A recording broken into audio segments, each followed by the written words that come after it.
आओ, मति ज्ञान के 4 भेद। पहला है अवग्रह, इंद्रिय और मन के माध्यम से। देखिए यहाँ भी कौन सी 2 चीज आ रही है?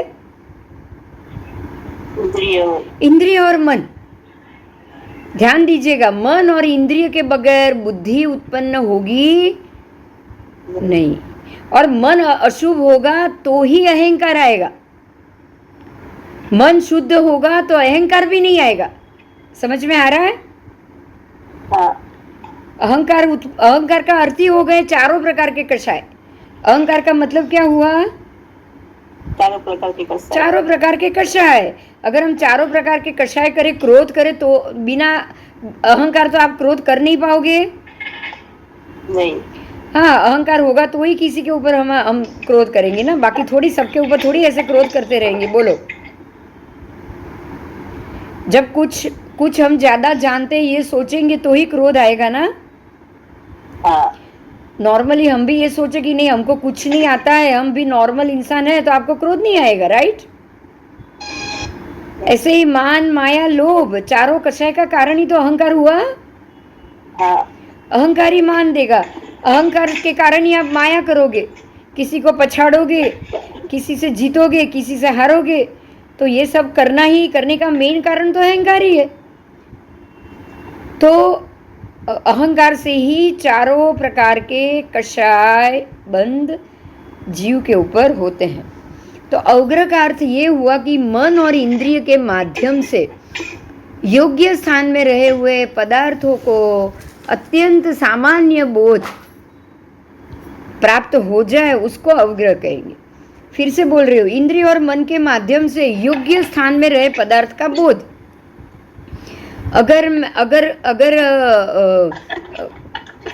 अगर कोई फोन आ जाए और बोले कि भाई एक्सीडेंट हुआ है, तो तुरंत आपको वो योग्य स्थान में रहे पदार्थ याद आने चाहिए? नहीं। योग्य स्थान में रहे पदार्थ याद आ जाएंगे ना। भी एक्सीडेंट हुआ है तो दवाई चाहिए, रुई चाहिए, खून निकला होगा, पैसे लेके जाऊं जेब में, हॉस्पिटल एडमिट करना पड़ा तो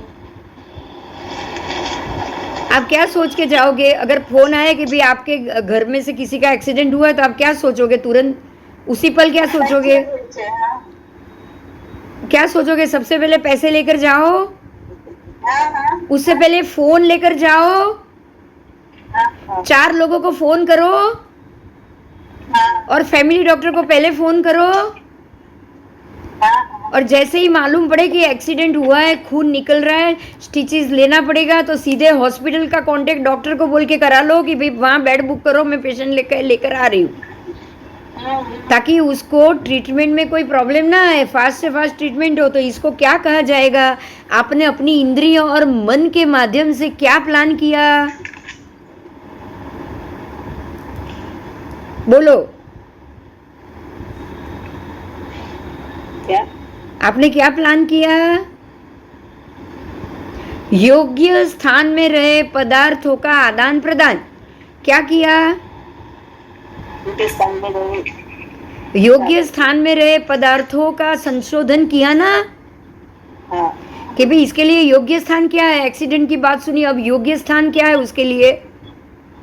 हॉस्पिटल। जो हो गया है वो हो गया है, लेकिन अब मुझे क्या करना पड़ेगा? हॉस्पिटल में जाना पड़ेगा। अचानक आप सब्जी बना रहे हो और 1 चम्मच भर के नमक गिर गया। अब नमक गिर गया, अब क्या करोगे? इसको सुधारने की कोशिश करोगे। अगर कुछ अंदर ज्यादा हुए, सीधे आप 1 गिलास पानी डाल दो, और पानी को, सब्जी को हिला के सारा पानी फेंक दो। पानी फेंक दो और सब्जी को छान के ले लो। वापस नॉर्मल हो गया कि नहीं? समझ में आ रहा है? तो योग्य स्थान क्या हुआ? पानी डालना, पानी, उसको सुधारना, पानी डाल के सुधारना। या तो उतने 1 चम्मच जितने नमक जितनी और सब्जी ऐड करो, या कुछ तो हाँ, या फिर वो नमक को उसमें से, मसाले में से नमक को बाहर निकालो। अब सब नमक निकाल दो ना पानी डाल के। हाँ। सारा मसाला बाहर निकल गया, अब उसमें वापस मसाला कर लो, आपका सब्जी नॉर्मल हो जाएगा। तो ये आपने क्या सोच के किया? ज्यादा हो गया नमक, ज्यादा हो गया। योग्य स्थान को सोच के किया, आपको यही बोलना है। योग्य स्थान सोच लिया कि अब इसका मैं योग्य रूप से कैसे इसको मैं योग्य बना सकूं. बराबर. इसको मुझे सामान्य અને પારિણામિક બુદ્ધિ હોય તો જ આ થાય ને બધું. ના, આ અવગ્રહ હોય તો થાય. અચ્છા. પારિણામિક બુદ્ધિ તો એક્સપિરિયન્સની વાત છે. આ તો પહેલો જ એક્સપિરિયન્સ છે તમારો. This is your first time. તમે આવું કંઈ 10 વાર મીઠું નાખ્યું એવું તો બનવાનું નથી. ફર્સ્ટ એક્સપિરિયન્સ હોય તો તમે ખાલી અને આવો વિચારો. વિચાર આવવો હોય, પારિણામિક બુદ્ધિ હોય તો ના આવે? ના ના ના ના. પારિણામિક તો અનુભવો પછી પારિણામિકથી પણ આવે, પણ સાવ નવું હોય ને કેવી રીતે આવે? માન 10 જ વર્ષનો છોકરો છે, શું કરશે? ચાલ.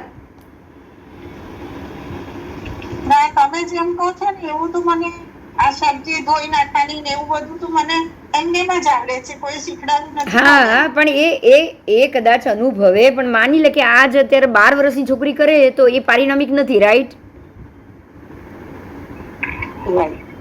એ પારિણામિક નથી. 12 વર્ષની છોકરી, 15 વર્ષની છોકરી, 12 જ વર્ષની છોકરી સીધું ફોન કરીને આને ફોન કરે કે એક્સિડન્ટ થયો છે, અહીંયા છે, તમે જલ્દી પહોંચો. આને ફોન કરીને કે એક્સિડન્ટ થયો, જલ્દી પહોંચો. 12 વર્ષની છોકરી તો સરપ્રાઈઝ છે ને આપણા માટે, કે જો એનામાં કેટલી અક્કલ છે. આપણે શું બોલીએ છીએ? બોલીએ છીએ કે નહીં? હા, આપણે એમ કહીએ છીએ કે ઉંમર મોટી છે અને ઉંમર નાની છે, પણ એનામાં બુદ્ધિ બહુ છે. આપણે બોલીએ છીએ ને. તે કઈ બુદ્ધિ? अवग्रह. अवग्रह નો अर्थ શું समझो? अवग्रह का अर्थ है मेरे आसपास का, जो मेरे आसपास की सारी चीजों को मैं कैसे संभालूं. कैसे परमात्मा कह रहे कि हमारे आपके हर एक व्यक्ति को ये देखना चाहिए कि उसके अवग्रह में किसी को कोई पीड़ा ना हो. आपको सबसे पहले आपके अवग्रह में किसी भी जीव को पीड़ा नहीं देनी. समझ में આવ્યું? हाँ, किसी भी जीव की, प्राणों की हिंसा हो रही हो तो उसको बचाना है. तो अवग्रह में आपको आपके अवग्रह में किसी भी जीव को पीड़ा प्राप्त होने से बचाना है. अवग्रह का मतलब ये होता है कि जहां तक मेरी पहुंच है. राइट? जहां तक मेरी पहुंच है, जहां तक मैं काम कर सकती हूं, है ना?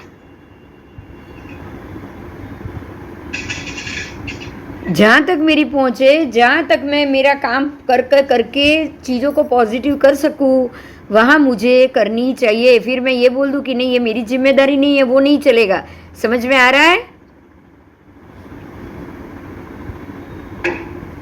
आ रहा है? हाँ, आपके रहते हुए आपके आसपास में कोई भी व्यक्ति दुखी नहीं होनी चाहिए. ये बात हमेशा याद रखना. इसको ही अवग्रह कहा जाता है कि आपकी हाजिरी में आपके आसपास कोई भी जीव को दुख या पीड़ा नहीं होनी चाहिए. इसीलिए सामने से चले जाओ. अगर आप सामने से गए ना किसी की पीड़ा कम करने के लिए, तो कोई दोष नहीं है. देखिए, आदेश्वर भगवान सामने से गए थे ना, वो बैलों को मार रहा था, घास खा रहे थे, तो कि भाई इसका मुंह बांध दे ऐसे नेतर का बना के, बांस की पट्टी से. सामने से गए थे ना. सामने से गए, वो दोष नहीं था. दोष कब था? समय पे नहीं खुला, वो दोष था. समझ में आ रहा है? हाँ. उनका जानवरों का मुंह समय पे खुलने के लिए बोलना भूल गए, तो भूल गए उसकी गलती हुई है. उनको मुंह पे बांधने की गलती नहीं मिली है.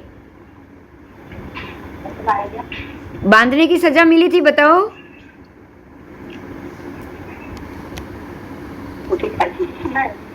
नहीं, वो समय से नहीं खुला, उसकी सजा मिली ना. हाँ, तो इसको कहा जाता है अवग्रह. आपको बुद्धि चलनी चाहिए, वो उसको नहीं चली, पर भगवान को चली. आदेश्वर भगवान ने बोल दिया कि भाई इसके मुंह पे तू बांध, तो वो खाएगा नहीं, क्यों मार रहा है उसको. तो ये बुद्धि से जीवों की हिंसा कम हुई. हाँ, कम हुई. इसको कहा जाता है अवग्रह कि भाई मैं जहाँ हूँ, मेरे आसपास कोई जीव दुखी हो रहा होगा तो मुझे उसको सामने से रास्ता बताना चाहिए, मुझे उसको सामने से बचाना चाहिए. अब ये श्रोतेंद्रिय और शब्द के पुद्गलों का संयोग होने से आपको कुछ सुनाई देता है, बराबर? बराबर। मान लो कि आपको श्रोतेंद्रिय और शब्दों के पुद्गल के संयोग हुआ, एक बिल्ली रो रही है तो उसके रोने की आवाज से आपके श्रोतेंद्रिय और उसके रोने के शब्द दोनों के संयोग होने से आपने फील किया कि ये बिल्ली कहीं रो रही है। हाँ हाँ, तो अब आप देखने जाओगे कि क्यों रो रही है, हाँ और गए और देखा कि भाई इसने तो अभी अभी बच्चे को जन्म दिया और उसको भूख लगी इसलिए रो रही है, तो आपको क्या करना पड़ेगा? उसको खाना देना पड़ेगा, उसको दूध देना पड़ेगा, क्योंकि अभी तो वो अशक्त है, अभी वो अपना खाना ढूंढने के लिए नहीं जा सकती इसीलिए रो रही। अगर वो खाना ढूंढने के लिए जा सकती थी तो क्या वो रोती? नहीं। तो वो नहीं रोती, चुपचाप जाके, अब रोज थोड़ी रोती है खाने के लिए, बताओ? नहीं, रोज रोती ही नहीं है। तो अभी क्यों रो रही है? क्योंकि वो चल नहीं सकती और भूख लगी है, दोनों चीज हो गई। हाँ। इसलिए वो रो के किसी को बुला रही है, और आप सुनने के बाद भी उसको खाना नहीं दोगे तो कैसे होगा? किसका दोष? अपना दोष, क्योंकि आपने अपने अवग्रह में, ये आपका अवग्रह था। हाँ। तो आपको अभी योग्य स्थान में रहे पदार्थों का, हाँ, पदार्थों का आदान प्रदान करना पड़ेगा। अभी उसके लिए योग्य क्या था? कुछ दूध लो या रोटी वोटी खिलाओ, डिलीवरी में से उठी है वो, ताकत चाहिए, शीरा बना के खिलाओ, वो योग्य स्थान हुआ ना? हाँ, उसमें ताकत आ जाएगी, फिर दूसरे दिन वो अपने आप खाना ढूंढ लेगी। तो उसको कहा जाता है अवग्रह, इसको अवग्रह कहते हैं। उसके बाद है ईहा। अवग्रह समझ में આવી ગયું? अवग्रह बहु महत्वનું છે। अवग्रह का अर्थ है कि जैसे मैंने अभी थोड़ी देर पहले बोला कि बिना मांग्या वगर पीरसू नहीं, तो ये अवग्रह नहीं થયું? થયું? નહીં થયું? થયું નહીં થયું ને? હા, તો તમારે એ પણ જોવાનું, પૂછવાનું, માંગે તો આપવાનું, નહીં તો નહીં આપવાનું, बराबर? हाँ, आओ। अब इसके बाद है ईहा। इसके बाद है ईहा। ईहा का अर्थ है कि धारणा। आप किसी भी चीज की धारणा करो, धारयते इति धर्म, जो धारणा की है। हाँ, અવગ્રહ એ મને હવે પૂરું બરોબર સમજાયું કે મારા સારના અવગ્રહમાં એટલે આપણી આજુબાજુમાં એમ અમુક એવું મારા સાહેબ 3.5 હાથના અવગ્રહમાં કોઈ પણ સ્ત્રીને બેસવા ના દે. એ શબ્દ એટલે આપણી આજુબાજુ એક ઓલું હોય એમ. હા, આપણી આજુબાજુ અવગ્રહ એટલે જ્યાં સુધી મારી ઓરા પહોંચતી હોય ત્યાં સુધી ઓરા પહોંચતી હોય એમની. એ પોતાના 3.5 હાથ સુધીમાં કોઈ સ્ત્રી બેઠી હોય તો એ ઊભા ના રહે. પછી અવગ્રહ શબ્દ ત્યાં આવે છે ને? એ પણ અવગ્રહ જ છે, પણ આ અવગ્રહનો અર્થ જુદો. આ અવગ્રહના અર્થમાં તો તારું આખું મુંબઈ આવી ગયું. બરોબર છે. આ અવગ્રહ એટલે 3.5 હાથ એવું નહીં. ઓકે. હા, તને તું તારાથી તારી જ્યાં સુધી પહોંચ, અવગ્રહનો અર્થ. તારી પહોંચ મારા સુધી છે, તું સાન્ટાક્રુઝ રહે છે, હું રહું છું અંધેરી ઈરલા. હવે તને એમ લાગે કે આજે આ બિંદુબેનની તબિયત ઠીક નથી, અથવા લાવ મને એને મારી જરૂર છે, અને તું મારી કોઈ જરૂરત ત્યાંથી રહીને ત્યાં મારા ઘરે આવીને તું પૂરી કરે, એનો અર્થ શું થયો? કે હું તારા અવગ્રહમાં છું, કારણ કે તું મને ઓળખે છે, રાઈટ? અચ્છા, તો આપણે રેકી કરીએ એટલે એ અવગ્રહમાં કરીએ? હા, એ અવગ્રહ સુધી જ પહોંચે ને. તમારી રેકી તમે અમેરિકા સુધી કરો છો તો તમારા અવગ્રહમાં આવી કે નહીં? બરોબર છે. એટલે તમારાથી જેટલું જ્યાં શક્ય હોય ત્યાં સુધીના જીવોને તમારે દુઃખી નહીં કરવા, અથવા એના દુઃખને દૂર કરવા. બરોબર છે. એ તારી સત્તામાં છે, મારી સત્તામાં છે, તો એ મારે કરવાનું. બરોબર. એ મારા અવગ્રહમાં. હજે હું નથી કહેતી ઘણીવાર કે કોઈ પણ જેને પણ જ્યોતિષનું કામ હશે ને, ભલે મારું દુશ્મન હશે ને, તો પણ હું એને સલાહ આપીશ. એ મને પૂછવા આવશે તો એને કહીશ કે ભાઈ આમ નહીં, તું આમ કર. બરોબર. બરાબર. તો એ કારણ કે મારું અવગ્રહ છે, જ્યોતિષ એ મારું અવગ્રહ છે. હા હા હા. સમજાયું? અચ્છા. જ્યોતિષ એ મારું અવગ્રહ છે કારણ કે એ મારી શક્તિ છે, એ મારી તાકાત છે, મને એની જાણકારી છે. એ યોગ્ય સ્થાન છે કે નહીં, એ મારા માટે યોગ્ય સ્થાન ખરું કે નહીં? હા હા. અને હવે કોઈ આવે, કોઈ દુશ્મન આવે અને એમ કહે, મને સવાલ કરે કે ભાઈ મને તકલીફ છે, તું જવાબ આપ, અને હું ના પાડી દઉં તો શું? હા હા. ના તો પછી એ ના ચાલે. એટલે જ જ્ઞાનાવરણ કોને થાય? હવે સમજ. આ તમે ના પાડો તો તમને થાય. એટલે જ્ઞાનીને જ ચિંતા ને, એમ કહું. હા. તો છે. હા, જાણકાર ને ચિંતા. જાણકારની જ ચિંતા. કારણ કે જાણકારની કેમ ચિંતા? કારણ કે તું એનો જાણકાર છે, એટલે તું આ તારું અવગ્રહ છે. સમજાયું? આપણે કોને સવાલ કરશું? ખબર છે કે ભાઈ આ વ્યક્તિ પાસે આનો જવાબ હશે. બરાબર. બરાબર. પણ હવે એ સાહેબ એમ કહી દે કે ભાઈ મને આ પલ્લે જ નથી પડતું, છે તો પણ. બોલો, ચાલશે? નહીં. નહીં ચાલે. નહીં ચાલે તો આવરણ લાગશે કે નહીં? હા. નાના વરણ, દસના વરણ બધું જ લાગશે. લાગશે કે નહીં લાગે? બોલો. લાગે લાગે. લાગે જ, બધું જ લાગે. બરાબર. अच्छा, હવે છે ईहा. ईहा એટલે अवग्रह से जो भी मैंने पदार्थ जाना, जैसे मेरा अवग्रह है ज्योतिष, ज्योतिष से मैंने जो पदार्थ जाना, उसमें मैं अगर विशेष रूप से जानने की जिज्ञासा करूं, उसका नाम है ईहा. मतलब ये हुआ कि मेरे ही सब्जेक्ट में मैं और आगे बढ़ने की कोशिश करूं. बराबर. બરાબર. जैन ज्योतिष आपका सब्जेक्ट है, जैन एस्ट्रोलॉजी आपका सब्जेक्ट है, तो आप उसी को ही ज़्यादा अच्छे से जानने की कोशिश करो. तो आप उसी के अंदर जिसको हम बोलते हैं ना, जो स्वाध्याय के 5 भेद, मनन चिंतन आया कि नहीं? हाँ. आप खाली पढ़ो और मनन चिंतन करो तो ज़्यादा डेप्थनेस आएगी. आएगी. ऐसे यहाँ से भी अवग्रह, जो चीज़ आपके अवग्रह में है, जिस चीज को आपने आत्मसात किया, उसी के अंदर और उतरो, डेप्थ में उतरो, उसका नाम है ईहा. बराबर. बराबर.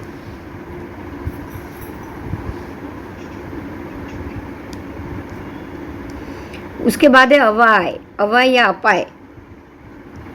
अपाय या अवाय का मतलब है कि अब आपने यहाँ से जो जाना और जाना, पहले थोड़ा जाना अवग्रह से. अवग्रह पहले वो सब्जेक्ट को आपने, मैंने ज्योतिष को मेरा विषय बनाया, और ज्योतिष में आकर मैंने जैन ज्योतिष के मामले में और जाना, आगम पढ़ के और जाना. हाँ. अब वो और जानने के बाद अब निश्चयात्मक बोध हुआ मुझे कि नहीं ऐसे ही तिथि होती है. समझ में आ रहा है? एक कैलकुलेशन का निश्चयात्मक बोध अगर मुझे हो गया तो मैंने ये जैन ज्योतिष में तिथि का पंचांग बना दिया. बोध हुआ तो बनाया. हाँ. बोध नहीं होता तो क्या मैं बना पाती थी? नहीं. तो इसका नाम है अवाय. क्या नाम है? अवाय. कि भाई अवाय, अवाय अथवा अपाय. ओके. अपाय भी बोलते हैं, बहुत जगह आपको अपाय शब्द भी मिलेगा. हाँ. जैसे उवांग और उपांग दोनों आता है ना. हाँ. तो अवाय वो प्राकृत शब्द है. अपाय मतलब ये है कि मुझे जो चीज़, मेरा जो अवग्रह था, मेरा ये सब्जेक्ट था, उसके अंदर मैं और डेप्थ में गई, और डेप्थ में जाने के बाद मैंने एक विशिष्ट निश्चयात्मक, यहाँ निश्चय आएगा, यहाँ व्यवहार नहीं है. ये व्यवहार पहले था कि नहीं मुझे ये सीखना है, मुझे इसमें उतरना है, मुझे एस्ट्रोलॉजी में, जैन कॉस्मोलॉजी में उतरना है. पर अब मैं कॉस्मोलॉजी से ये तय करूँ कि भाई तिथि ऐसे बन रही है, पंचांग ऐसे बनेगा, पूनम ऐसे होगी, पूनम इसी नक्षत्र में होगी, अमास इसी नक्षत्र में होगी, तो ये स्पेशलाइजेशन हो गया. हो गया. हो गया. तो उसका नाम है अवाय. और अब चौथी बात, अब ये आपने अवाय से और वो सबसे मैंने एक निश्चित रूप से पंचांग को एस्टैब्लिश किया, लिखा, बनाया, सबको दिया, राइट। राइट। तो अब मैंने ये बनाया है और निश्चित किए हुए जो मैंने बोध को निश्चित किया, एक पंचांग तिथि और उसकी गणना को निश्चित किया, उसको मैं कालांतर तक धारण करके रखूं, लंबे समय तक मैं उसको धारण करके रखूं, मेरे ये जन्म में मरने तक तो मैं उसको धारण करके रखूं, मतलब मैं एकदम अत्यंत दृढ़ निश्चय बन जाऊं इसके लिए। हाँ। बराबर। और मैं ये ध्यान भी रखूं कि बाद में ये विस्मरण नहीं होना चाहिए, इसके लिए मैं रोज याद रखूं। पता है 14 पूर्वी का रोज पाठ करना पड़ता था 14 पूर्वी को, नहीं तो भूल जाए। आज देखो मुझे नहीं याद है, 5 प्रतिक्रमण तक याद नहीं, मैंने पढ़ा है कर्म ग्रंथ तक, 6ठे कर्म ग्रंथ तक, मगर ये विषय में ऐसे उतरी ना, ये विषय नहीं भूल रही हूँ, इसलिए वो याद नहीं रह रहा।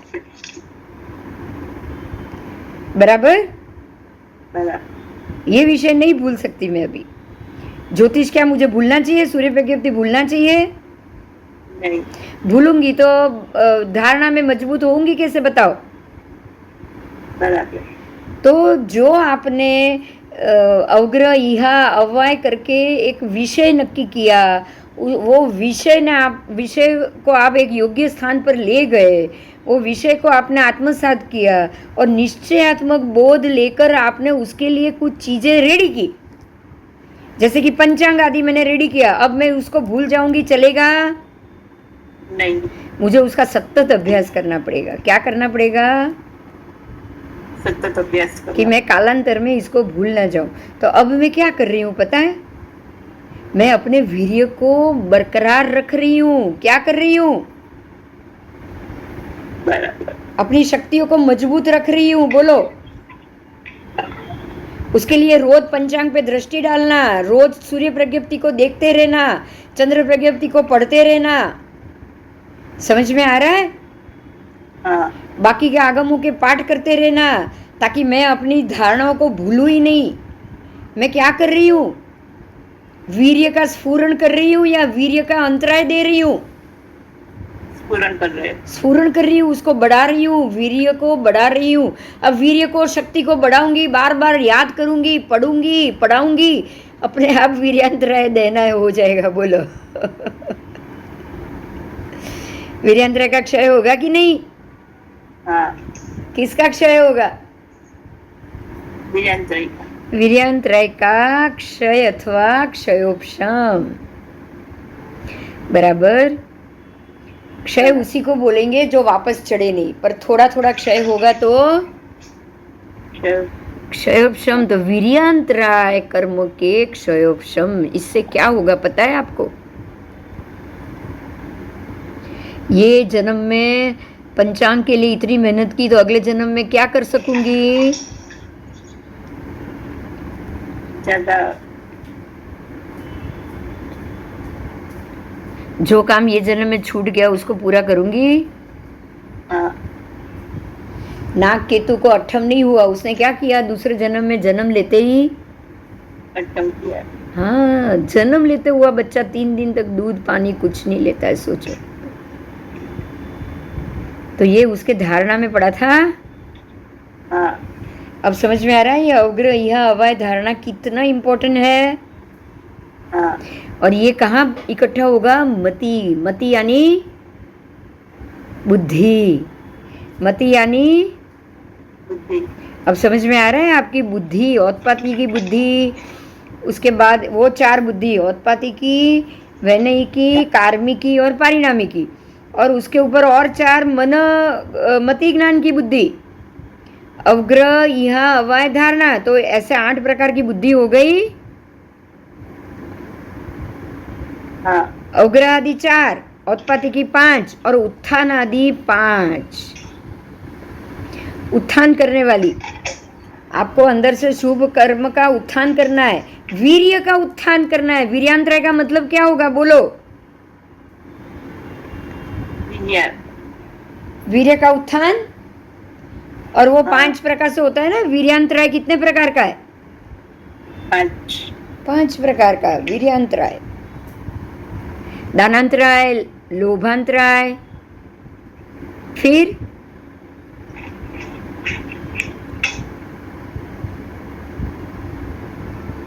उपभोगांतराय, भोगांतराय है कि नहीं? हाँ। और अंतिम वाला भोगांतराय, उपभोगांतराय, दानांतराय, लोभांतराय।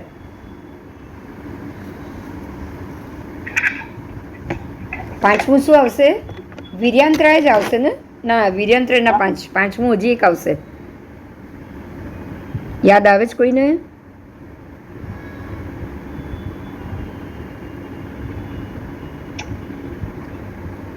ચાલો પછી જોઈશું.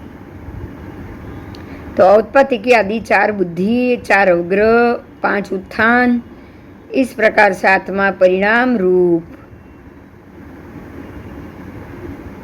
और अमूर्त होने से वर्णादि से रहित है। आत्मा तो है ना, आत्म परिणाम रूप हो गई या उत्पत्ति की बुद्धि आदि 4 बुद्धि है, बुद्धि के मामले में बोला है। तो इससे किसका परिणाम मिला? आत्म परिणाम या पुद्गल परिणाम? आत्मा परिणाम। आत्म परिणाम क्यों? पुद्गल परिणाम क्यों नहीं? पुद्गल तो है नहीं। है ही नहीं। बहुत अच्छा। पुद्गल तो है ही नहीं, वर्ण गंध रस स्पर्श तो है ही कहाँ, तो पुद्गल परिणाम मिलेगा। मजा આવી ગઈ? બહુ ફાઇન હતું। चलो आगे जाओ। हाँ,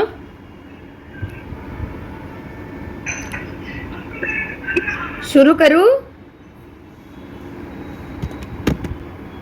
शुरू करूं? हाँ। हाँ, देखिए अभी ये बहुत इम्पोर्टेंट मुद्दा आ रहा है, क्योंकि इसके लिए बहुत क्वेश्चन आंसर्स हुए मेरे साथ। ये जो अवकाश और आकाश, ये 2 का डिफरेंस पहले भी हुआ है, बराबर? अवकाश अंतर,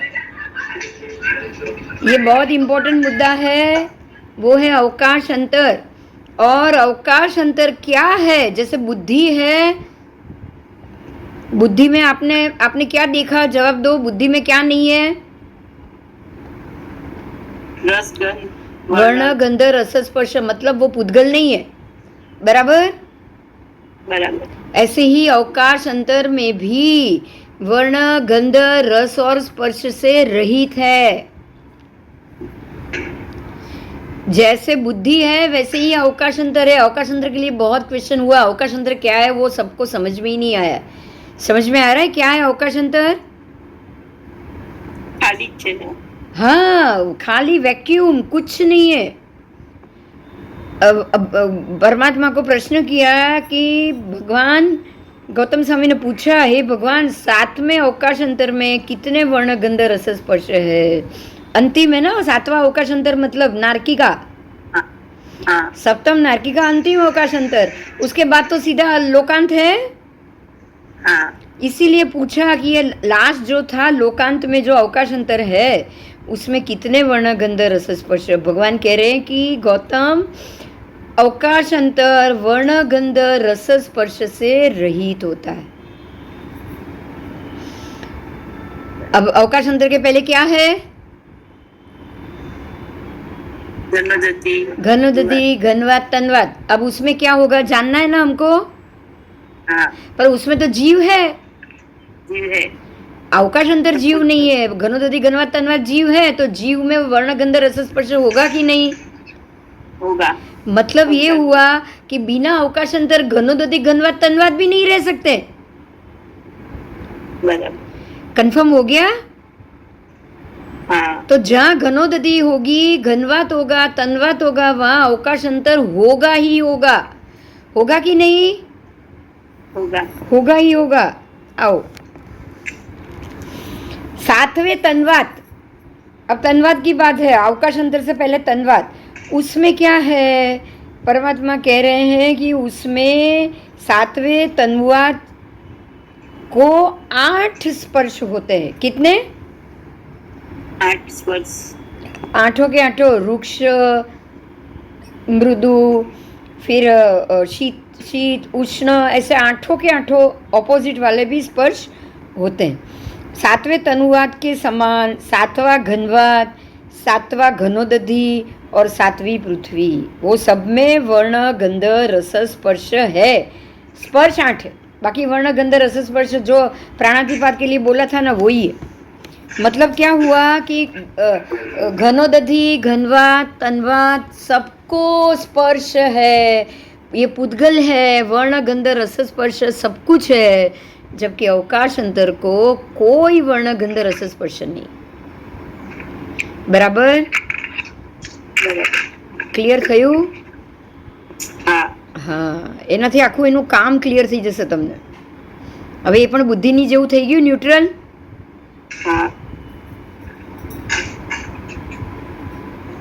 ऐसे ही छठा, अब छठा अवकाश अंतर, सातवां छोड़ दिया, अब छठा, तो वो भी वर्णादि रहित, और छठा घनवात तन्वात छठी पृथ्वी, सब में स्पर्श 8 और वर्ण गंध रस स्पर्श भी बाकी सब। हाँ, इसी प्रकार से पहली पृथ्वी तक रत्न प्रभा नारकी तक आपको ये सब समझना है, वर्ण गंध रस स्पर्श सब। बराबर, बहुत बड़ा मुद्दा है ये। और उसमें किसी में भी आपको अवकाश अंतर में कुछ नहीं है, ना वर्ण ना गंध ना रस ना स्पर्श। अब इसके बाद आओ, इसके बाद यहाँ लिखा है कि जम्बू द्वीप से लेके स्वयंभू रमण समुद्र तक और ऊपर सौधर्म कल्प। आप ये सोचो, जम्बू द्वीप से लेके स्वयंभू रमण समुद्र तक और सौधर्म कल्प से लेके ईशद प्रागभर पृथ्वी तक, नारकी के वास, वैमानिक वास, ये सब 8 स्पर्श वाले हैं। मतलब सब में वर्ण गंध रस स्पर्श है। बराबर, अवकाश अंतर को छोड़ दो, बाकी सब में वर्ण गंध रस स्पर्श। अब आपको ये समझना है कि क्या ये सारी पृथ्वी वर्ण घनवात तन्वात तनोदधि और अवकाश अंतर, ये 4 के बगैर रह सकती है क्या? बताओ। नहीं। तो अब ये समझ में आ रहा है, आपका पूरा लोक बाहर से अवकाश अंतर से घिरा हुआ है। हाँ। और उसके बाद आपको अंदर घनोदधि घनवात तन्वात सब मिलेंगे, फिर एंट्री मिलेगी पृथ्वी में। बराबर बराबर।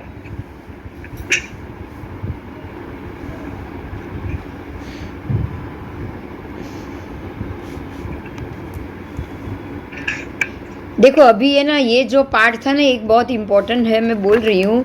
भावार्थ में ऐसा नहीं है। और जो भावार्थ में क्या बोला गया है पता है? जो मैंने आपको बोला वो कि सप्तम पृथ्वी तक, मैं अभी आपकी ये गाथा भी आज बोलूँगी, बहुत इम्पोर्टेंट है इसलिए बोल रही हूँ, सुनिए। हाँ, गोयमा जहाँ पाणा ई वाए, मतलब कि प्राणातिपात है, बराबर उसी प्रकार नवरम 8 फासे पणते, बराबर इसी प्रकार से यहाँ 8 प्रकार से स्पर्श कहे गए हैं। एवं जहाँ सप्तमे तणुवाए, और जहाँ पर 7वां तन्वात, तहा सप्तमे घनवाए और 7वें घनवात, घनोदधि और पृथ्वी। उसके बाद छठे हुआ संतरे अव्वणे, मतलब कि जो छठा वापस जो हुआ संतर यानी जो अवकाश अंतर है। देखो यहाँ क्या परमात्मा ने बोला कि 7वें तन्वात 7वें घनवात और घनोदधि सब में 8 स्पर्श सहित वर्ण गंध रस स्पर्श है। बराबर, किसकी तरह? प्राणातिपात की तरह। अब छठे अवकाश अंतर में अवर्ण, कोई वर्णादि नहीं है। बराबर, वो वर्णादि से रहित है। पर तन्वात से लेके छठी पृथ्वी तक, छठी नारकी पृथ्वी तक, मतलब तन्वात घनवात सब आ गया। हाँ, वो सब में AI 8 फसाई, 8 स्पर्श समझना, 8 स्पर्श के साथ वर्ण गंध रस स्पर्श समझना। अब उसके बाद बताया है, मैं गाथा बोल रही हूँ,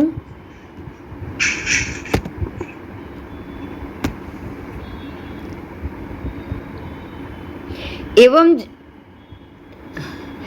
जहाँ सप्तमाए पूर्वीय वक्तव्या, मतलब जिस प्रकार से सातवीं पृथ्वी का वक्तव्य बोला गया है, उसी प्रकार से प्रथम पृथ्वी भी जानना। बोलो, अब जिस प्रकार से सातवीं बोली उसी प्रकार से प्रथम जानना है। तो सातवीं में तो ऊपर अवकाशांतर आ गया कि नहीं? आ गया। छठी का? हाँ और ऊपर भी घनोदधि घनवत तनवत आया कि नहीं सातवीं में? हाँ तो पहली में भी मानना पड़ेगा कि नहीं? हाँ, मानना ही पड़ेगा। मानना ही पड़ेगा। और जम्बू द्वीप दीवे जाव स्वयंभू रमण समुद्र तक, जम्बू द्वीप से लेकर स्वयंभू रमण समुद्र तक साइड में भी है, सातवीं पृथ्वी की तरह ही समझना है। मतलब तो ये हो गया कि हमारा जम्बू द्वीप जो मेरू पर्वत है ना, उसके बाद भी ये घनोदधि घनवात तनवात अवकाश अंतर है और है। बराबर? बराबर। क्योंकि नीचे तो ऑटोमेटिक रत्न प्रभा का अवकाश अंतर है ही। हाँ नीचे तो मैं बोल ही रही हूं ना कि आधा योजन तक अवकाश अंतर है। और ये नीचे से ऊपर में भी कोटिंग होगा कि नहीं? होगा। यहाँ बोला गया है कि जम्बू द्वीप से लेके स्वयंभू रमण समुद्र तक, सोहम में कप्पे मतलब सौधर्म देवलोक तक से लेकर ईशत प्रागभारा पृथ्वी तक, समझिएगा, जम्बू से लेके स्वयंभू रमण, मतलब कि ये रज्जु में भी देखिए, फिर से कह रही हूँ, सुनो, सातवीं नरक पृथ्वी में सबसे नीचे अवकाशांतर, उसके बाद घनोदधि घनवात तनवात, उसके बाद छठी पृथ्वी का अवकाशांतर। तो ये जो सेटिंग है ना, पूरा दो अवकाशांतर के बीच में घनोदधि घनवात तनवात और पृथ्वी सातवीं, इसी प्रकार से जम्बू द्वीप से लेकर स्वयंभू रमण समुद्र तक भी समझना है। मतलब क्या हुआ कि इसी प्रकार से जम्बू द्वीप से लेके स्वयंभू रमण समुद्र तक भी हम अवकाशांतर घनोदधि घनवात तनवात से ही घिरे हुए हैं। ये पाठ कह रहा है, पाठ। नहीं तो क्या यहाँ जम्बू द्वीप से स्वयंभू रमण समुद्र तक बोल लिखने की जरूरत थी? बताओ। नहीं। जम्बू द्वीप से लेकर स्वयंभू रमण समुद्र तक और सौधर्म से लेकर ऊपर ईशत प्रागभारा पृथ्वी तक नारकी वास नरका वासनी जेमज વૈમાનિક વાસ ઈયાણી સવ્વાણી અઠ ફાસાણી, આ બધા 8 સ્પર્શ સહિત છે। બોલો,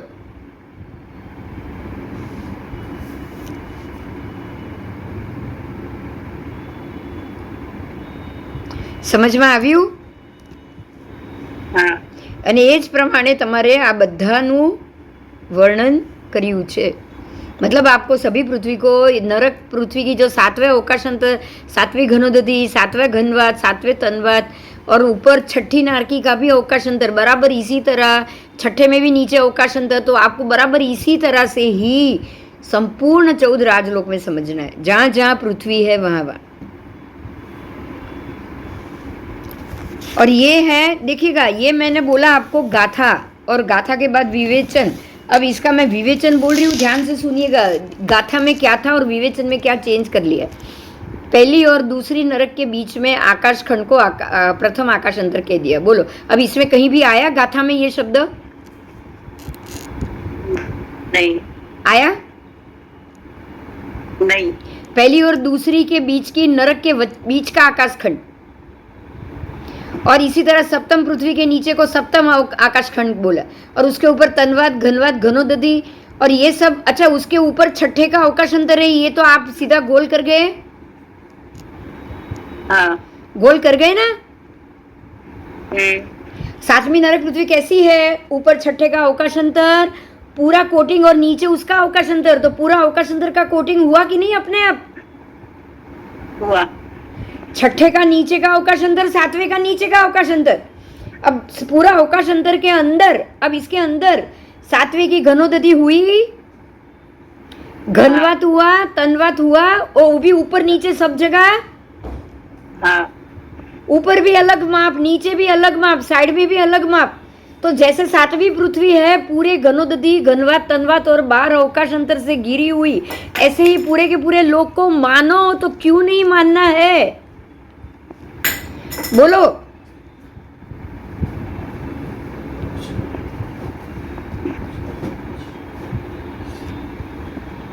पाठ ये कह रहा है और विवेचन में कुछ और। समझ में आ रहा है? हाँ, ना एक बार પછી रिपीट करो। देखो, सातवें अवकाश अंतर की बात की। ये सातवां अवकाश अंतर कैसा है? तो उसको बोला परमात्मा ने ये वर्ण गंध रस स्पर्श से रहित है। फिर नीचे सातवां अवकाश अंतर है। आप समझिए, ये जैसे नरक पृथ्वी है उसमें नीचे सातवां अवकाश अंतर, ये काला है वो अवकाश अंतर, ध्यान से सुनिए। और अंदर पानी भरा हुआ है, मतलब अंदर नरक पृथ्वी, बराबर? बराबर। ये काला है अवकाश अंतर। तो ये पूरे अवकाश अंतर में ऊपर का अवकाश अंतर छठी नारकी के नीचे का है। हाँ। पर वो सातवीं के ऊपर ही है ना? हाँ। अच्छा, नीचे सातवीं नारकी का अवकाश अंतर है। हाँ। तो आपकी सातवीं नारकी ऊपर से और नीचे से अवकाश अंतर से घिरी हुई हाँ। सब जगह से। तो ये अवकाश अंतर है वो वर्ण गंध रस स्पर्श पुद्गल से रहित है, बराबर? बराबर। इस अवकाश अंतर के अंदर का पद है घनवात तन्वात। तन्वात, सबसे पहला तन्वात, बराबर? बराबर। तो तन्वात नीचे का असंख्य योजन, साइड का असंख्य योजन और ऊपर का भी असंख्य योजन हुआ। हाँ। उसको भी चारों तरफ बोला गया है, राइट? राइट। उसके बाद आई घनवात। तो घनवात का भी असंख्य योजन नाप। हाँ। तो वो भी चारों तरफ आएगा। हाँ। अब देखिए, सातवीं नारकी एक रज्जू की, तो थोड़ा अवकाश अंतर और एक रज्जू में असंख्य योजन, अवकाश अंतर, असंख्य योजन, तन्वात, असंख्य योजन, घनवात, ये 3 आ गया। हाँ। और अब चौथा आया घनोदधि। घनोदधि नीचे 20,000 और ऊपर 12-13 योजन, साइड में और ऊपर 12-13 और नीचे 20,000, ये नाप है, बराबर? बराबर। तो वो चारों तरफ से सप्तम नारकी को घेर के बैठा हुआ है, अंदर का राउंड, अंदर का चौथा बॉक्स। हाँ। और उसके अंदर आपको 1 लाख योजन की नारकी, सातवीं। कितनी? तो नारकी 4। हाँ, मात्र 1 लाख योजन की नारकी, बराबर?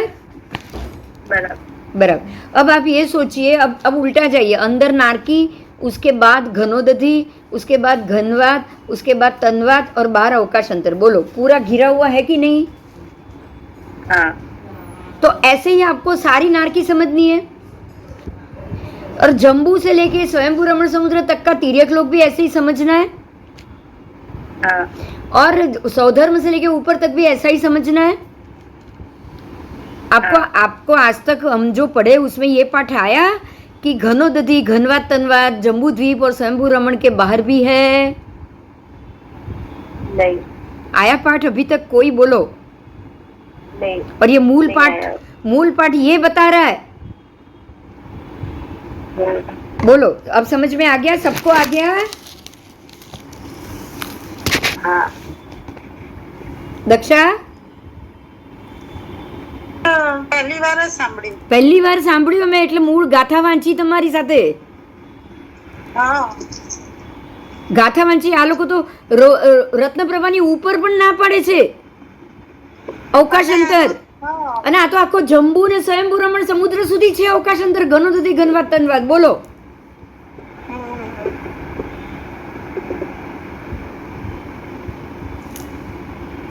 બોલો, હવે સાહેબોને આ પાઠ આપીએ તો શું થાય?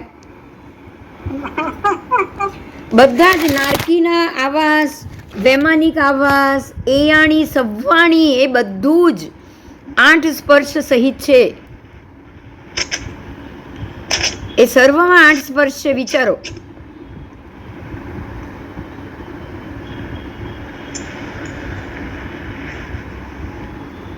અને આ બધાને સાતમી નારકીની જેમ સમજવાનું. जम्बू द्वीप से लेके स्वयंभू रमण समुद्रे जम्बू दीवे दीवे जाव स्वयंभू रमणे समुद्रे सोहम में कप्पे सौधर्म कल्प से लेकर ईशद प्रागभरा पृथ्वी तक नारकी के आवास और वैमानिक आवास ये सब 8 સ્પર્શ સહિત છે. તો આ ઘનોદદી ઘનવાદ તનવાદ સહિત થયું કે નહીં? થયું. થયું થયું. और जहाँ सतमाए पूर्वीए વક્તવ્યા ભણ્યા જેવું સાતમી નરક પૃથ્વી માટે વક્તવ્ય કીધું એવું જ બધી જ નરક પૃથ્વી માટે કહેવાનું. જંબુદ્વીપ અને સ્વયંભૂરમણ સમુદ્ર માટે બી કહેવાનું, સૌધર્મ સે લઈને ઈશદ પ્રાગભરા પૃથ્વી સુધી પણ કહેવાનું. બોલો હવે.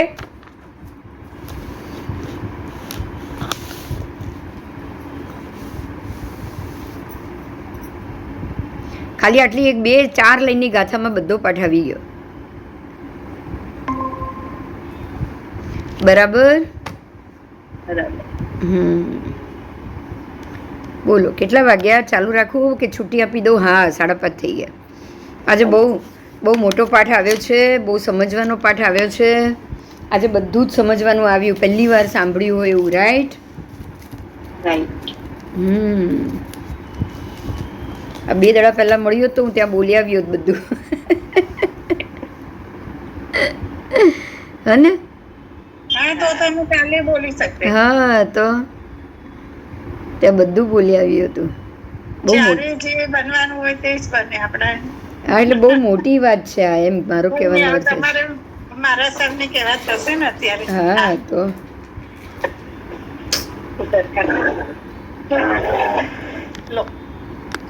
બોલ. ચાલ, કાલે મળીએ પાછા. હા, ચાલો. ચાલો, 5:30 થશે એટલે તમને બધાને 24 નો ટાઈમ આવશે બધા. ચાલ. આપણે પરિસરમાં કેવી રીતે લેશો? હા, હવે બોલો પરિસરમાં શું કરવું છે? હું તો નહીં આવું, તમને મારો સન આવે સેટરડે તો. અચ્છા, એટલે બપોરે પણ નહીં ફાવે? ના, મને હવે હમણાં નહીં ફાવે. અચ્છા, દક્ષાબેન કઈ કહેતા હતા, એને મૂક્યું છે આઈડીમાં કશું? દક્ષાબેન કહેતા હતા કે તમે આ વખતે કલ્પસૂત્રના જ પાઠ લો, એમ 8 દિવસ જુદું. અચ્છા, એ બને પૂરું પણ થાય અને અમને બધાને બી નવું સાંભળવા મળે એમ. બરાબર. તો એટલે નવો સબ્જેક્ટ લેવાય, એ તો તમે પછી ગમે ત્યારે 8 સાંભળી શકશો ને? હા હા, એ તો આગળ પાછળ. હા હા, એ કંઈ મૂકવા નતા આમાં, એટલે આ સબ્જેક્ટ આપણે નહીં લઈએ. સબ્જેક્ટ તો નહીં લે, તમારો સબ્જેક્ટ તો અધૂરો નહીં રહે. રાઈટ. હા, પણ હવે ટાઈમ હશે તો હું ચાલુ કરીશ. હા, એટલે ફિક્સ નહીં. એટલે માનો કે કલ્પસૂત્રના પાઠ લે તો તમને એમાં રસ ખરો? હા, રસ તો છે મને શીખવામાં. જો કે મેં બધા સાંભળેલા બી છે. સાંભળેલા તો આપણે હોય જ બધાને, પણ હવે આમાં શું થાય, આટલું જ્ઞાન પછી આપણે ખોલીએ ને તો આપણું આખું દ્રષ્ટિકોણ જ અલગ બદલાઈ જાય બેન. બદલાઈ જાય. હા, એ તો છે. બરાબર. હવે તમે આટલું આખું ખગોળ ભૂગોળ પછી તમે એ પાઠ કરશો. બરાબર. અને પાછા એ પણ આખી હવે આપણે 5 ભગવાનના ચારિત્ર લઈશું. બરાબર. એટલે હવે એ આખો તમારો દ્રષ્ટિકોણ જ બદલાઈ જશે. બરાબર છે. તમે કયા ટાઈમે લેશો? એટલે લઈશું તો આ ટાઈમ જ લઈશું, બપોરનો જ. બહુ તો આપણે 3 વાગે 2:30 વાગે લઈ લઈએ એમ. ઓલું બી હશે ને બપોરે પાછા ગણતરવાદના ક્લાસ. હા, એટલે એ તો પછી પહેલા 5 દિવસ તો લઈ લઈએ. તો તમે કહો તો હું તો ઓર વહેલા 1:30 વાગે લઈ લઉં. બોલો. હું તમને કહું. હા, તો 1:30 થી 3 લેવાય કે 1:30 થી 2:30 ગણતરવાદ હોય ત્યારે આપણે કલાકમાં બંધ કરી દઈએ. ઓકે, વાંધો નહીં. ગણતરવાદ 2:30 પહેલા તો ચાલુ નહીં થાય ક્યાંય. અને મારો શું છે, મારો સન તો હવે આવે છે, પણ હવે કદાચ પોષણ કરવા માટે વયો જાય તો કઈ કહેવાય નહીં. એ વયો જાય ને ઉલટાનું એ સાંભળશે ને તો એને પણ મજા આવશે તમારી જોડે બેસીને. બરાબર.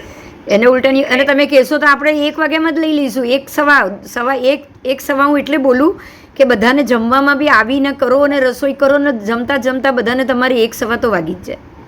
થઈ જાય. હા, એટલું તો થઈ જ જાય. 1 કે 1:15 તો બધાને જ વાગી જાય. તો આપણે 1 થી 1:15 ટાઈમ લઈએ, 3 વાગે 3:30 પૂરું કરી દઈએ. બરાબર. અને કલ્પસૂત્રના જ વ્યાખ્યાન થઈ જાય ને તો આપણું અત્યારનું શું આખું એક રેકોર્ડિંગ સરસ થઈ રહ્યું છે ને બેન. બરાબર. તો એ આખો ફાયદો બી થઈ જાય, આપણને ભણવા સાથે બી નવું જ્ઞાને મળી જાય. બરાબર. તમારા કોર્સમાં બી પડવાનું નહીં. દક્ષાની એવી ઈચ્છા હતી કે તમે આ જ લો એમ, તો વધારે સારું. 8 દિવસમાં તો પતી જશે 8 વ્યાખ્યાનો આમ તો. બરાબર. અને ઓકે, છે ઓકે, વાંધો નહીં. મારા પાસે પુસ્તકો બી છે, કલ્પસૂત્ર જ છે, એટલે આરામથી કરે. અને કલ્પસૂત્ર આપણે કરી શકીએ, કારણ કે ફોરેનમાં તો બધા શ્રાવકો જાય જ છે ને, ભણાવે જ છે. થાય છે. હા, બરાબર. એટલે એવું નથી પર્યુષણ કરાવવા બધે શ્રાવકો તો જાય છે, એટલે આપણને કોઈ દોસ્ત તો લાગવાનો નથી. બરાબર. એટલે ઈચ્છા એવી ખરી. ફાવશે બધાને? ઓકે, ઓકે, હું ટ્રાય કરીશ. હા. અને હું તમને કહી દઈશ. જે બી હું સાંભળીશ તો ખરી. હા, આ વાંધો નહીં. તમારો જવાબ કોઈ ન આવે તો ચાલે, બંધ રાખીને સાંભળવાનું. ઓકે, ઓકે, વાંધો નહીં. હા ને, ઘરમાં બધા આગળ પાછળ હોય તો દીકરો એ સાંભળશે તો ઉલટાનું એને તો બહુ મજા આવશે. હા, હા. હા, આમ શું છે, અમે લોકો બી બેન ત્યાં વ્યાખ્યાનમાં તો આટલા વર્ષો ઘણા સાંભળે, પણ કન્ટિન્યુ બેઠા હોઈએ, ઉતાવળથી ઘરે આવવું પડે, રસોઈનું હોય, આ બધા કામ આપણને માથા પર જ હોય. બરાબર. એટલે આપણે પેલું પૂરેપૂરું સાંભળી જ ન હોય. ઉલટાનું આમાં આપણે આખું પૂરેપૂરું બોલી બી શકશું, સાંભળી પણ શકશું, એવો વિચાર છે. એટલે હવે જોઈ લઈએ કેવી રીતના. બરોબર? Okay, okay. હા, તો આપણે એવો ટાઈમ રાખશું, વહેલો રાખશું થોડો, સારું. 1:15 વાગે બેસી જશું, એટલે કોઈનું વ્યાખ્યાનને ડિસ્ટર્બ ન થાય, કશું ના થાય. બરાબર. ભલે, ચાલ. જય જિનેન્દ્ર. જય જીનેન્દ્ર. તમને તો ફાવશે ને 1:15 વાગે કાશ્મીરા? હા, મને તો ફાવશે. 1:15 વાગે લઈએ તો હા, બસ. તો આજે હું આમાં કહું છું દક્ષાને કે એ બી નક્કી કરીને એકવાર લખી કાઢે ને, તો જેને પણ આવવું હોય ને એ આવે. હા, મને તો ફાવશે, મને વાંધો નથી. બસ બસ. તો આપણે ત્યાં સુધી આપણે ભગવતીના જ પાઠ ચલાવીએ, અને એ વખતે આપણે આ લઈ લઈશું. બરાબર છે. હા, કાલે બધું રેકોર્ડિંગ આ બીજું અલગ મૂક્યું છે તે 2 દિવસ મેં મારું જ મૂક્યું છે. મેં મૂક્યું છે, જો ફેસબુકના બધા વિડીયો મૂક્યા છે. એ મેં નથી જોયું. હા. ફેસબુકમાં મારે ડાઈ કરવું પડશે તારું. એટલે ત્યાંના પણ હશે, અને આ પણ આપણા યુટ્યુબમાં મળી જ જશે. મેં મારા યુટ્યુબમાં તો મૂકી જ દીધા છે, આપણા રોજના આઈડીમાં. હા, પણ એમાં બધું ટુકડે ટુકડે આવ્યું છે. ટુકડે ટુકડે એટલે 4 પાર્ટ હશે. હા, 3 થી એક કાલે 2 કલાક હતા ને. પાર્ટ 1, 2 ને 3 એમ 3 પાર્ટ છે. જો એક પાર્ટ 1 કલાકનો છે, 2 પાર્ટ કંઈ અડધો કલાકના છે. જોવું પડશે. કાલે મેં જોયું, એક મેં જોયું, ભાઈ બીજા દિવસનું જોયું. પહેલા દિવસનું તો બરાબર સંભળાતું જ નહોતું. ના, એ તો મેં રેકોર્ડ જ નથી કર્યું હજી પહેલા દિવસનું તો. અચ્છા. ના, પહેલા દિવસનું મેં કર્યું જ નહોતું ને, એટલે ખાલી બીજા દિવસનું પાર્ટ 1, પાર્ટ 2, પાર્ટ 3 હશે. પહેલા દિવસનું મને એમાં બહુ અવાજ હતો, એટલે એમાંથી અવાજવાળો કટ કરીને બાકીનો હું કરીશ, તો જ તમને સાંભળવું. તો સાંભળવું જ ન ગમે ને, અવાજ આવે તમે છોડી દો. સંભળાતું જ નહોતું, આમ બી સંભળાતું નહોતું. હા, એટલે હવે જેટલા આખામાં અવાજ આવતો હતો, અવાજ એવો જ આવતો હતો. પછી તો મેં બંધ કર્યું, સંભળાતું જ નહોતું. હા, એટલે પાછળથી આવતો હતો. એટલે જેમાં અવાજ હશે ને આખું હું સાંભળીશ, અને જેમાં અવાજ આવશે ને એટલું જ રાખીશ, તો જ લોકો સાંભળે ને, તો સાંભળે જ નહીં ને કોઈ. એવું થયું. પછી મેં બંધ એટલે છોડી દીધું. મેં કીધું સંભળાતું જ નથી, કઈ બહુ અવાજ કરે. ના, એટલે આ કાલના તું સાંભળે, કાલના તો મેં મારા અલગ જ રેકોર્ડ કર્યા છે ને. કાલના મેં સાંભળ્યા, હા, પણ એટલે 4-5 પાર્ટમાં છે જે થોડું. અરે કાલ બહુ ઇમ્પોર્ટન્ટ આખું ભરત ક્ષેત્ર સમજાવ્યું છે. મેં સમજ્યું, એ જોયું મેં, એમ જોયું, હા. મેં જોઈ લીધું. હા, હા, એટલું તો મેં જોઈ લીધું બધું. હા, એટલે હા. હા, હા. ચલ, જય જીનેન્દ્ર. જય જિનેન્દ્ર.